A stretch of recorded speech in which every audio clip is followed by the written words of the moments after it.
Welcome to the Washburn Shops. Originally built as a teaching factory, the shops are the site of WPI's first robotics laboratory and the home of our advanced manufacturing labs. To your right, you'll find the Robotics Laboratory. This is a mixed-use space where students have access to industrial robots and automated manufacturing equipment. It's also the home of Warner, our 300-pound, 6-foot-tall humanoid robot. Straight in front of you is our teaching lab. In this space, we train over 1,000 students a year to program and operate the equipment used to make all of the robots that you've seen today.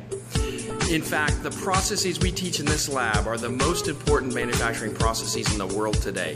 There is no consumer good that you can buy that's more than 3 steps in its manufacturing chain away from a machine like one of these.